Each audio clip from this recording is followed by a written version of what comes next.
The night sky was calm. A blanket of stars stretched endlessly across the heavens, while 30,000 feet below, the world was fast asleep. Inside Flight 782 bound for New York, the hum of the engines provided a constant lullaby, steady and rhythmic, like the heartbeat of the aircraft itself. The passengers inside had settled into the long journey. Some scrolled through their phones until the Wi-Fi cut out. Some flipped through magazines they had no real interest in. Most dozed off with half-empty cups of coffee resting precariously on their tray tables. In row 12, a man leaned his head against the cold window. His eyes were closed, but his sleep was shallow, restless. His name was Daniel Hayes, mid-30s, dressed in a simple navy sweater and worn jeans. To most, he looked like an ordinary traveler, the kind of man you'd pass in an airport terminal without a second glance. But Daniel's story was anything but ordinary. He shifted in his seat, his breathing uneven, as fragments of a dream clawed at his consciousness. Shadows, fire, alarms, the sound of a cockpit door slamming shut. His hand twitched as though gripping an invisible control stick. He mumbled something under his breath. The woman sitting beside him, an elderly grandmother knitting a scarf, gave him a puzzled look before returning to her work. Daniel stirred, opened his eyes, and exhaled sharply. For a moment, he didn't know where he was. His vision darted to the seatbelt sign above, the narrow aisle, the rows of heads resting against seats, and then it sank in. A plane, a long flight, passengers asleep. He wiped his face with both hands and whispered to himself, "Just a dream. It's just a dream." But it wasn't just a dream. It was a memory. One he had tried for years to bury. In the cockpit, Captain Mitchell adjusted his headset, his voice calm as he checked in with air traffic control. A veteran pilot with decades of experience, Mitchell was the type of man who could make even the most nervous passengers feel safe just by walking into the cabin. His co-pilot, First Officer Reynolds, much younger, carried himself with quiet professionalism. The two exchanged brief words, small talk between routine checklists, unaware of what fate had planned for the hours ahead. Back in the cabin, a mother struggled to keep her two young children entertained. A businessman tapped relentlessly at his laptop, chasing deadlines even in the skies. A pair of college students giggled quietly over shared earbuds, watching some movie that wasn't nearly as funny as they thought. It was a flight like any other. Ordinary, predictable, safe, until it wasn't. Row 12. Daniel leaned back, trying to steady his breathing. He hadn't flown in years, not since the accident. He had sworn never to set foot on another plane, but life has a way of cornering us into facing the very things we run from. Tonight he was running towards something, or maybe from it. He wasn't sure anymore. The grandmother beside him cleared her throat politely. "First time flying?" she asked gently. Daniel gave her a small smile, shaking his head. "No, ma'am. I've flown before, just not in a long time." She nodded knowingly, as if she understood more than she let on. "It's never easy being up here. We like to think we're in control. But really," she lifted her frail hand and gestured toward the window. "Up here, we're just guests in the sky." Daniel stared at her, her words echoing in his mind. Guests in the sky. He swallowed hard. Hours slipped by. The cabin lights dimmed. Flight attendants moved quietly, offering drinks to those still awake, blankets to those who shivered under the cold draft of the air conditioning. Somewhere near the back, a baby cried and was quickly soothed. The atmosphere was peaceful, routine, but Daniel couldn't sleep. Every time he closed his eyes, he saw the same image, a cockpit door slamming shut, alarms blaring, hands trembling over controls, a voice in his ear screaming, "Pull up, pull up!" He pressed his palms against his face, fighting the memory. He had left that world behind. He wasn't a pilot anymore. He couldn't be. And yet tonight, fate had seated him in row 12. Suddenly, turbulence rattled the cabin. Trays shook, drinks spilled, passengers stirred awake. The seatbelt sign blinked back on with a chime. The captain's calm voice filled the speakers. "Ladies and gentlemen, just a bit of rough air. Nothing to worry about. Please return to your seats and keep your seatbelts fastened." Most passengers settled back, reassured. But Daniel's instincts kicked in. That bump. It hadn't felt like turbulence. It was sharper, heavier, almost mechanical. He knew that sensation. He had felt it before, in simulators and cockpits. He sat upright, heart racing. In the cockpit, Captain Mitchell frowned, eyes scanning the instrument panel. Something wasn't right. Reynolds tapped the gauge twice, his brow furrowing. The readings were inconsistent. A system that had no business failing was flickering between normal and warning. Hydraulics? Reynolds whispered. Mitchell didn't answer immediately. He reached for the radio, reporting to air traffic control in his calm, practiced voice, but the tension in his jaw betrayed him. Back in the cabin, no one knew. Passengers chuckled nervously about turbulence, adjusting their blankets. The flight attendants exchanged professional smiles, masking their unease. And in row 12, Daniel closed his eyes. He knew something was wrong. The nightmare wasn't just a memory. It was a warning. The hum of the engines was steady, but Daniel's pulse was not. He sat rigid in his seat, his hands gripping the armrests as if bracing for impact. He had promised himself this flight would be different, that the memories would stay buried, that the ghosts of his past wouldn't follow him 30,000 feet into the sky. But ghosts don't care about promises. The grandmother beside him noticed the tension in his face. "Are you all right, son?" she asked softly. Daniel forced a smile. "Just nervous, I guess." She patted his arm. "Then let me give you a secret. Planes are safer than cars, safer than trains. Statistically, you're safer here than you are walking down the street." Her voice was kind, her words reassuring. But Daniel knew better. Numbers didn't save planes, pilots did. And right now, he wasn't sure if the men in that cockpit had control at all. In the cockpit, Captain Mitchell's calm exterior masked a storm of unease. The hydraulic pressure gauge flickered again. He tapped it, hoping it was a loose reading, but Reynolds' pale expression told him the truth. "It's dropping," Reynolds muttered, his hand tightening on the control yoke. "Stabilizers?" Mitchell asked. Not responding normally, Mitchell's jaw tensed. "Switch to manual backup. Don't let the passengers feel it. We'll keep it quiet until we know what we're dealing with.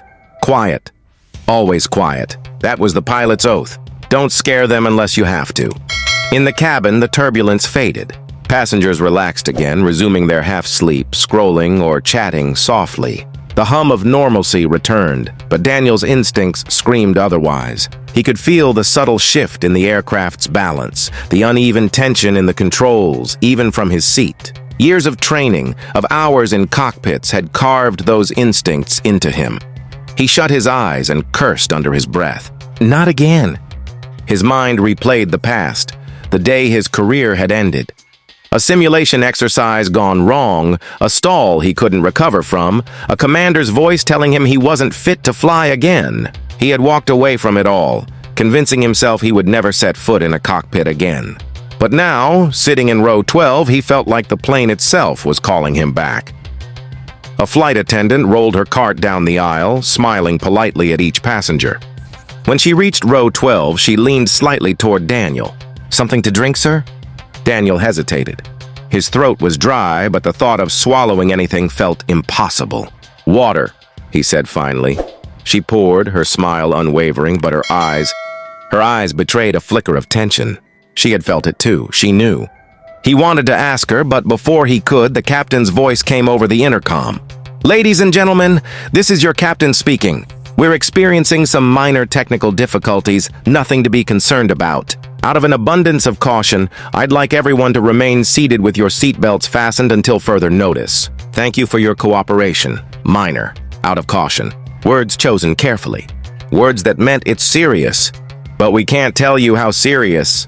The cabin filled with uneasy whispers. Mothers hugged their children closer. The businessman closed his laptop, his jaw tightening. Even the college students pulled out their earbuds, glancing around nervously. And Daniel felt his chest tighten.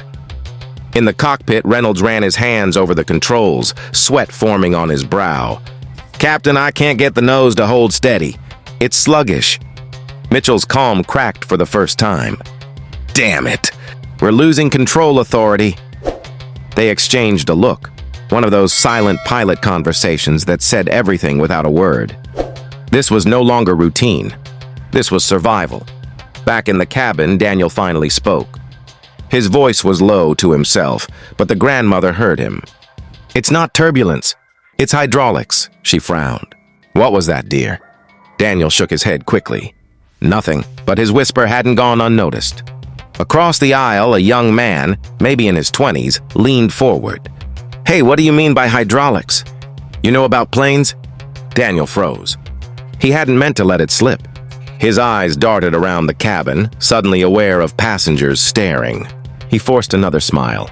"Just guessing. I used to know a little about flying, that's all."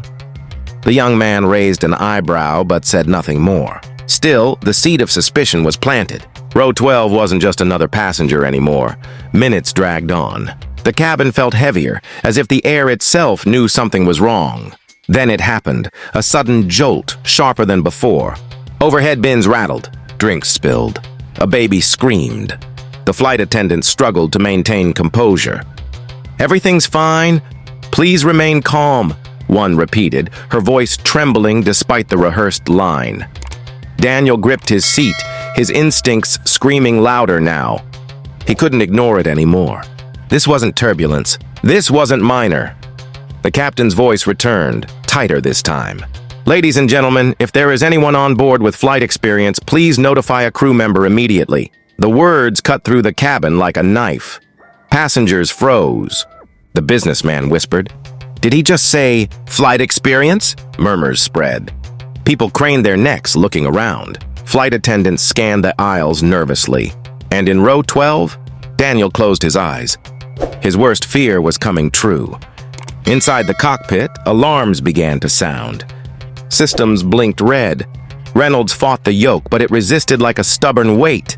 "We can't hold her steady much longer," Reynolds shouted. Mitchell's voice was tight. "Then we need help." Even a second set of trained hands could make the difference. He hesitated before pressing the intercom button again, his voice firm but desperate. "This is the captain speaking. If there is any trained pilot on board, we need your assistance. Please make yourself known to the crew." The cabin erupted. Gasps, whispers, panic. The grandmother's knitting fell into her lap. The businessman cursed under his breath. The college students clutched each other's arms. Row 12 sat frozen. Daniel's heart pounded so hard it hurt. He could feel dozens of eyes on him, though no one had pointed yet. He knew he couldn't hide forever. He had promised never to step inside a cockpit again. But the plane didn't care about promises.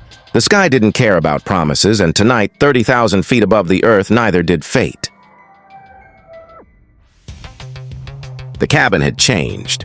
A moment ago, it was filled with routine whispers, the low hum of travelers passing time. Now silence gripped it like a storm cloud. Only the baby's muffled cries and the steady drone of the engines remained. The captain's voice still echoed in Daniel's mind.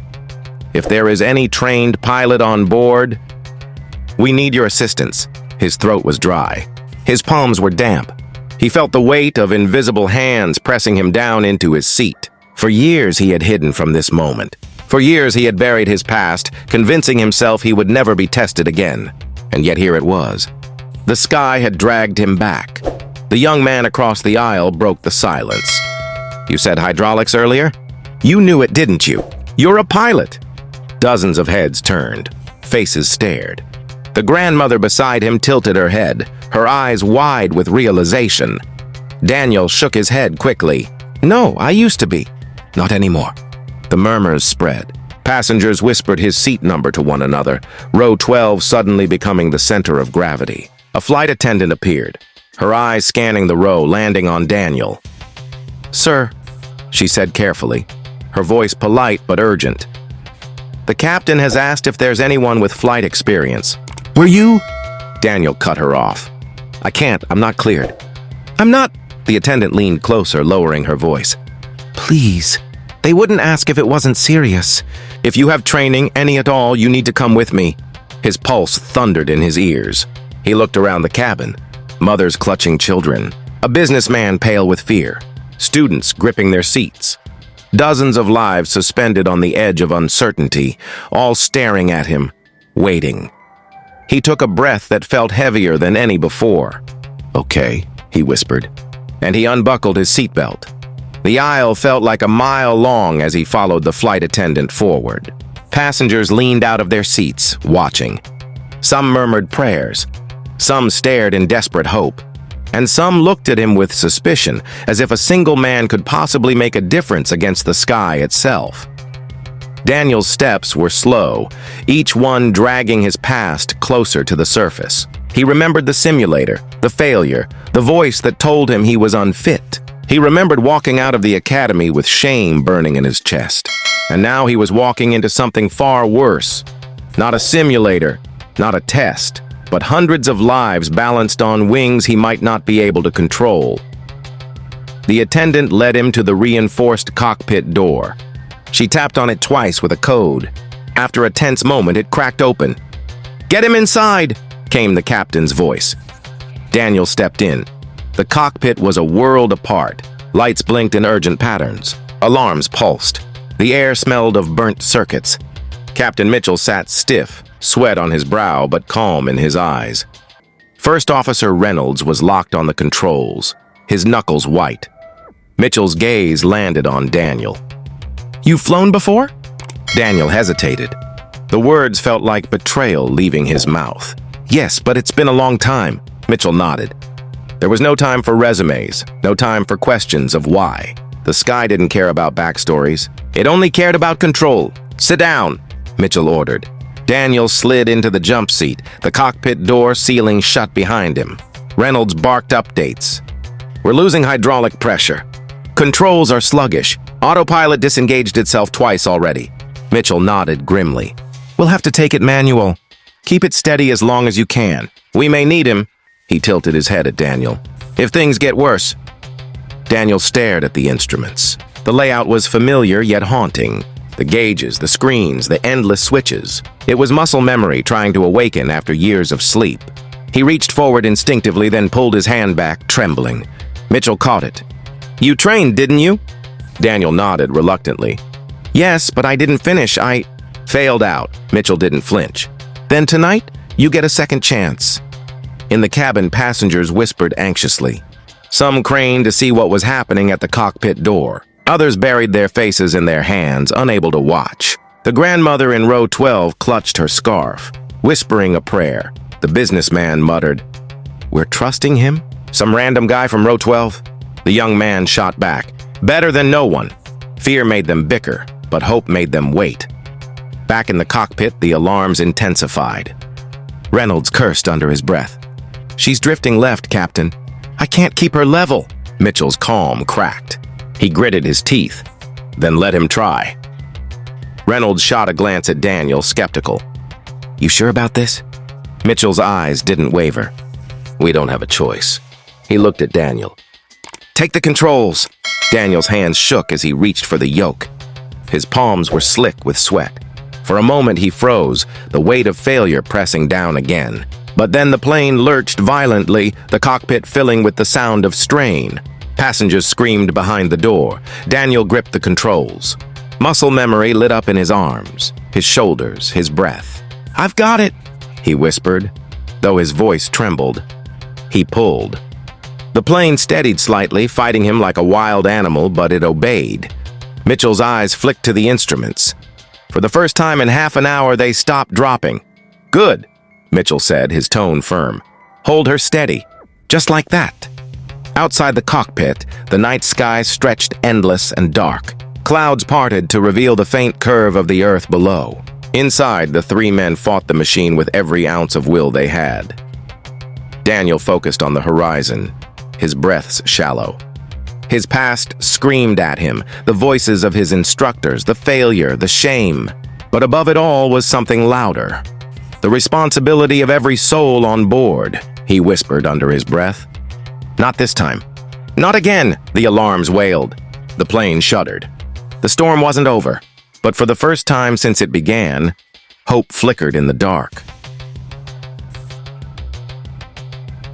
The storm outside had calmed, but inside the cockpit the battle raged louder than thunder. The alarms screamed, the panels blinked in angry red, and the massive aircraft trembled as if resisting its own saviors. Daniel's hands gripped the yoke tighter. His arms ached. Every second felt like an hour. Yet he held the plane steady. Captain Mitchell's voice cut through the chaos. "Good. You've got her under control. Now listen carefully, we don't have much time. The hydraulics are failing. Landing this bird is going to be unconventional." Daniel swallowed hard. "You mean manual without full systems?" Mitchell nodded grimly. "Exactly. Like wrestling a beast with broken bones." Reynolds, still monitoring instruments, muttered, Runway's 200 miles ahead. If we don't figure this out soon, we won't make it. Back in the cabin, panic rippled again. The plane had steadied, but the passengers could sense the tension. Mothers whispered lullabies to restless children. Businessmen clutched briefcases as if they were life preservers. The grandmother from row 12 whispered prayers so quietly her lips barely moved. Whispers traveled fast. The guy from row 12 is flying the plane. No way. Is that true? He was dozing off an hour ago, and now he's in the cockpit. Hope and doubt tangled like vines. Some believed, others despaired, but all waited.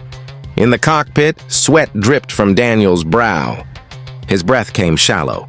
His eyes scanned the instruments, muscle memory beginning to awaken after years of being buried under failure. He muttered, half to himself, half to the others. I trained for this once. I never thought I'd touch controls again. Mitchell's voice softened.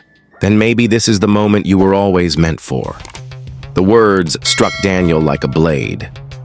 All his life he had run from failure, but here was a second chance. The radio crackled. Flight 227, do you copy? It was air traffic control. Mitchell leaned toward the mic. This is Captain Mitchell of Flight 227. We've suffered hydraulic loss. I have a former trainee assisting me, requesting emergency clearance, static. Then the voice returned, calm but urgent. Copy Flight 227. Emergency services are ready. You're cleared for immediate approach at runway 18. Wind steady, visibility moderate. Godspeed. Mitchell turned to Daniel. This is it. You're going to help me bring her down. Together. Daniel's throat tightened. What if I... No what ifs, Mitchell cut in sharply. People back there are counting on you. Do your part. Reynolds locked eyes with him too. You can do this. Don't think. Just fly. The descent began. The nose tilted downward, engines roaring like beasts. The plane shook violently, as if resisting gravity itself. Daniel's hands fought the yoke, every muscle burning. The controls felt sluggish like moving through mud, but slowly the massive aircraft obeyed. Mitchell called out commands. Flaps, partial. Reynolds responded. Flaps at 20. That's all we've got. The ground approached, city lights twinkling beneath dark clouds. The runway was a thin silver line carved into the night. Daniel's breath quickened. His past screamed in his head. You're not good enough. You'll fail again. You'll kill them all. He closed his eyes for half a second, hearing instead the voice of the grandmother in row 12. The prayers, the passengers depending on him. He opened his eyes, and the fear shifted into focus. I've got this, he whispered. The plane jolted. Wind gusted, shoving them sideways. Passengers screamed. Overhead bins rattled. A suitcase tumbled open. Chaos surged in the cabin, but Daniel's hands were steady. He pulled, adjusted, fought the storm. Come on, he muttered through gritted teeth. Stay with me, Mitchell shouted. Easy, hold her. You're lined up. Keep her centered. The runway lights blazed ahead. Reynolds called out, altitude dropping, 500 feet. Daniel's heartbeat thundered. His arms shook. His vision blurred with sweat. 400. 300. The plane roared like a beast ready to collapse. 200. Passengers held hands. Some cried. Some prayed. Silence fell like a curtain broken only by the engines. 100. Daniel pulled with everything in him. The plane groaned, wheels stretching toward the earth. The runway rushed to meet them. Then, impact. The wheels slammed the tarmac. Sparks burst. The aircraft bounced, metal shrieking, passengers screaming. Daniel fought the yoke, teeth clenched, forcing it straight. The second impact came harder, but the wheels caught. Rubber burned. The plane screeched down the runway. For endless seconds, it skidded, shuddering, fighting to stop. Emergency lights flashed outside.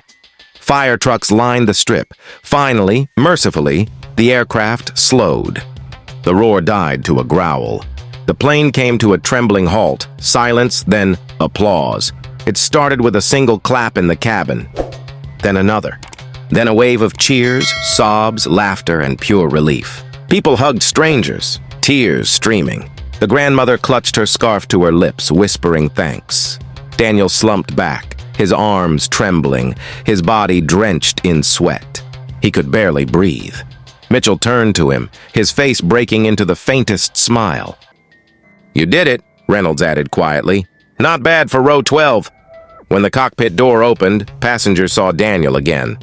Not a man who had once failed, not a man who was dozing minutes before, but the man who brought them back. Some reached out to touch his hand as he walked back down the aisle. Some whispered thank you. Some just stared, knowing they'd never forget his face. The young man who'd first called him out grinned, eyes wet. "Knew you were the one." Daniel gave a faint nod, too exhausted to speak. As the passengers were evacuated onto the tarmac, emergency crews swarming, Daniel stepped out into the cool night air. The runway lights painted him in silver. He looked up at the sky he once ran from, and for the first time in years, he didn't feel shame. He felt something else, belonging. The story of Flight 227 would spread across the world. News outlets would hail it as a miracle. Headlines would read, "Passenger saves hundreds after captain's call for help." But Daniel would remember it differently, not as a miracle, not as fame, but as the night he finally stopped running from his past. The night row 12 became the cockpit. The night he learned that second chances exist, even in the sky.